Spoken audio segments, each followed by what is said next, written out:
Most people think of the beach as a safe place. Sunlight, umbrellas, children laughing, the rhythmic pulse of waves rolling in and out like a lullaby. But when the crowds leave and the light fades, the ocean becomes something else, something older, something that doesn't care if you're watching the sunset or screaming into the wind. I learned this on a weekend trip with my girlfriend Avery. We'd been dating about 8 months and decided to take a break from everything. No phones, no internet, just a little coastal Airbnb we found online. It was remote, cheap, the kind of place where the sand felt untouched and the wind carried nothing but salt. The beach stretched for miles in both directions. No lifeguard stands, no neighbors, just dunes, seagrass, and the occasional seabird crying out into the quiet. The house was on stilts, weather-beaten and crooked, with wood so gray and brittle it looked like driftwood itself. But inside, it was clean, cozy. We arrived on Friday, unpacked, made pasta, and drank wine on the deck while the tide came in under a sky full of stars. By Saturday afternoon, the fog rolled in, thick, cold, relentless. It blanketed the beach until the ocean disappeared completely. You could hear the waves, but not see them. A foghorn sounded far out to sea, low and mournful, even though there were no ships nearby, none that we knew of. "I kinda love it," Avery said. "Feels like we're the only people on Earth." I smiled. But something in me twisted at the thought. That night, I couldn't sleep. Not because of fear, because of a sound. A knocking. Slow. Deliberate. From under the house. 3 knocks. Pause. 3 more. Like someone standing beneath the stilts, asking to come up. I lay in bed listening to it. 3 slow knocks. Pause. 3 more. Like some ancient rhythm that didn't belong to human intention, but to the sea itself. Avery was already asleep beside me, her breathing calm, unaware. I didn't want to wake her. Didn't want to sound crazy. But that sound wasn't in my head. It had weight. It had wood behind it. It had intent. Finally, I got up and walked barefoot to the back window. The fog was thicker than before, so dense it looked like smoke from a wildfire. I couldn't even see the dunes, but I could hear something shifting below. I turned on the deck light. It barely pierced the fog, casting a yellowish cone down past the railing. And there just barely I saw something move between the house's support beams. Not quickly, not like an animal. Slowly, upright. It glided more than it walked. I stared, and it stared back. I couldn't see eyes. Not exactly, but I felt them, looking up through the planks as if they weren't there, studying me, measuring me. And then it stepped back into the fog and vanished. I didn't sleep. The next morning, I told Avery someone had been under the house. She laughed. "What? Like a beach hobo? You're so dramatic." I didn't argue. I just checked the sand around the stilts while she made coffee. There were no footprints. None. Just one smooth drag mark in the wet sand, like something had been pulled. Later that day, the tide went unusually low. So low, in fact, that the water receded far past the normal shoreline, revealing broken coral, old shells, and something else. A wooden door, embedded in the sand, half-rotted and covered in seaweed, like it belonged to a shipwreck that shouldn't be there. It was carved with strange symbols, spirals, jagged lines, and one thing that looked like an eye, but wasn't. Avery wanted to take a photo. I made her leave it alone. She rolled her eyes and walked ahead. That's when I noticed something in the fog behind us. Another figure. And this one was copying our movements. I stopped walking. So did the figure. Avery turned to look at me. "What's wrong?" I pointed silently into the fog. It took her a second. Then she saw it too. "What the hell is that?" I whispered. "It's us." Because it was. The figure wasn't just walking like us, it was us. Same height, same clothes, same movements, but its face was blank. not expressionless, blank, like someone had peeled off a mask and forgotten to put another on. Avery stepped forward. The figure did too. Then it began to close the distance. 10 feet. 7. 5. It moved like a reflection without glass, perfectly synced until we ran. We sprinted back toward the house, slipping in the sand, heartbeats pounding louder than the waves. I didn't dare look back. I knew it was following. I could feel its gaze like pressure on the back of my skull. When we reached the stairs, Avery turned back. She screamed. Not a startled yelp, a deep, soul-ripping scream I didn't think she was capable of. I grabbed her and dragged her inside. We slammed the door, locked it, bolted it, and then we heard the knocking again. This time, not from under the house, from all sides. Front door, bathroom window, floorboards beneath our feet, even from inside the kitchen pantry. 3 knocks. Pause. 3 more. We ran upstairs, barricaded ourselves in the bedroom. Avery was crying now, whispering, "What the hell is this? What the hell is this?" I didn't answer, because something was coming up the stairs. Step, creak, step, no rush, no panic. Like it already knew it had us.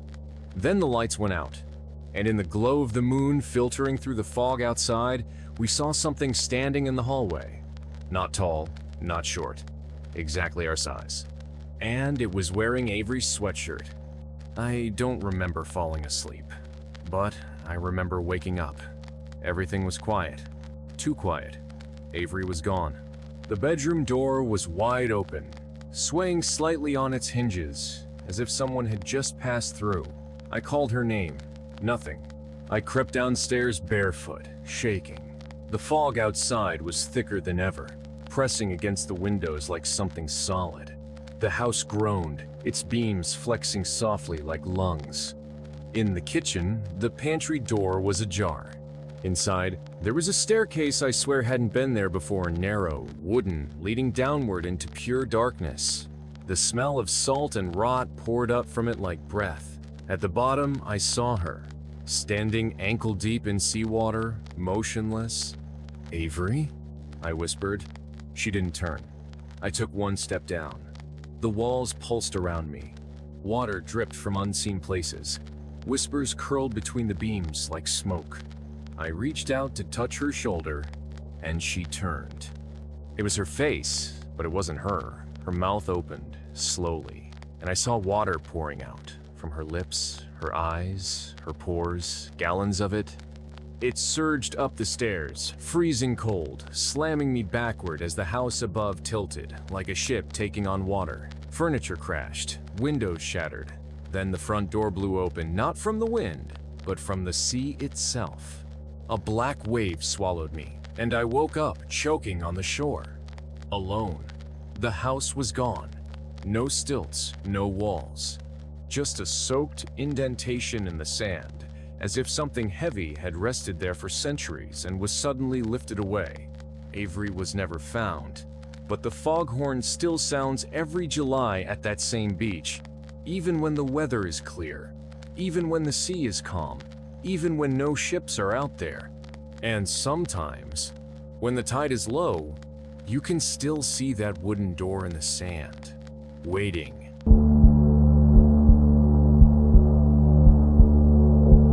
I took the job because it was supposed to be easy. A summer lifeguard gig at a small, quiet beach town on the Gulf Coast. The kind of place where time moves slower, where the biggest excitement is when someone's dog runs into the surf chasing a frisbee. It was seasonal, well-paid, and offered free housing in old lifeguard bungalow right on the sand, just behind the main stand. I'd be working solo, covering weekdays, while the more senior guards handled weekends and crowds. The beach itself wasn't anything special. No boardwalk, no pier, no jet skis buzzing past screaming kids. Just a long curve of pale sand, thin reeds rustling on the dunes, and the ocean stretching out endlessly under a hot, white sky. Most days, nothing happened, and that was perfect. Until July 12th. It started around 3:00 p.m. when I noticed the water level shifting strangely. Not the tide I know how tides work, this was something else. The ocean would pull back slightly every few minutes, then come back in with a faint tremor.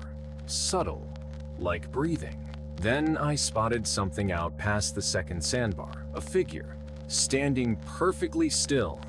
Too far to be a swimmer, too far out to be waiting. No board, no kayak, no movement, just standing. At first I assumed it was a buoy, or maybe a sandbar illusion, but I kept watching. Every few minutes, it was closer, still standing, still facing the beach, still motionless. I grabbed my binoculars. That's when I realized it wasn't facing the beach. It was facing me. I kept watching. The figure was maybe 6 feet tall, human-shaped, but off. Its limbs were just a little too long, its posture too straight. It didn't sway with the water like a person would. It didn't blink, didn't move, just stared at me. I radioed the local patrol boat, got static, checked my phone, no bars, which was weird because I'd always had full reception on this beach. The wind picked up, seagulls stopped circling, the ocean fell silent. I looked through the binoculars again. The figure was gone. I scanned left, right, nothing. Then I felt a tap on the leg. I nearly jumped out of my skin. It was a little boy, maybe 8, staring up at me, pointing out toward the water. "Mister," he said, "there's a man by your house." I looked back toward the shack and saw wet footprints in the sand, leading from the waterline right past the stand toward the back steps of the bungalow. The footprints were wide, heavy, webbed. I leapt down and ran toward the house, calling out, "Hello!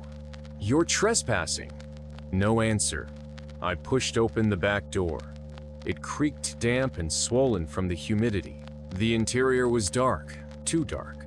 Even with the sun blaring outside, the light didn't seem to follow me in. The air was thick, like breathing through soaked cloth. Then I saw it. Water, pooling under the couch, dripping from the ceiling, trailing down the hallway like something had crawled inside, soaked to the bone. And in the mirror above the sink, a reflection, not mine. Standing behind me, I spun around. Nothing. The hallway was empty, silent. Just the rhythmic drip of water hitting the floor. But the reflection was still there, still watching me. It didn't vanish when I looked away. It stayed in the mirror, a pale, soaked figure with hollow eyes and a torso that twitched like something underwater, trying to stay still. I backed away, grabbing the emergency flare from the drawer, my only weapon. The door behind me slammed shut on its own. Windows rattled, even though the air outside was dead calm. I ran, but not outside. I knew instinctively the beach wasn't safe anymore. I bolted up the short attic ladder, kicking it up behind me. The air up there was hot, suffocating, dust everywhere. No light except from the vent slats facing the ocean. That's when I heard the footsteps. Slap, drip, slap, drip, heavy, wet, moving slowly through the bungalow beneath me. They paused at every doorway, tapped softly on the walls. One knock, then two, then one again. It was learning. It climbed the stairs. I held my breath. Then silence. For a full minute, there was nothing. Then from the other side of the attic hatch, knock, knock, knock, followed by a voice like something that hadn't spoken in centuries, gurgling with salt. "You saw me. You called me." The hatch began to creak open. A webbed hand reached through. I fired the flare. The hatch exploded in red light, and the thing screamed a high-pitched, drowning howl like metal torn underwater. It fell back, crashing through the bungalow below. I leapt out the attic vent onto the roof, sliding down into the sand. Ran. Didn't stop until I was standing in the surf, barefoot, soaked, gasping. And then I looked back. The lifeguard tower was gone. Just empty sand.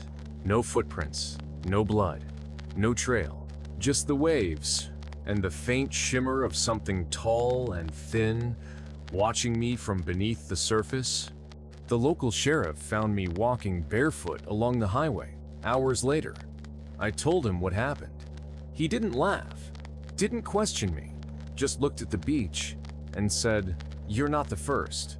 They found the bungalow, perfectly intact, dry, no water damage, no wet footprints, no broken hatch. Just a clean, empty space with a lifeguard logbook on the counter, every page blank except the last. One sentence written in dripping, warped ink. Call once and the sea will answer. I quit, obviously, left town the next day, went inland hundreds of miles away from any coast. The ocean isn't just water, it's memory. It holds on to what you give it, and it doesn't always let go. But every summer, around July, I start to dream. Dreams of being inside that bungalow again, the floor wet beneath my feet. That knock behind the mirror. That voice salt-choked and ancient whispering through walls that no longer exist. This year, it was worse, because I woke up with sand in my bed and footprints on my floor, leading from the window to the bathroom mirror.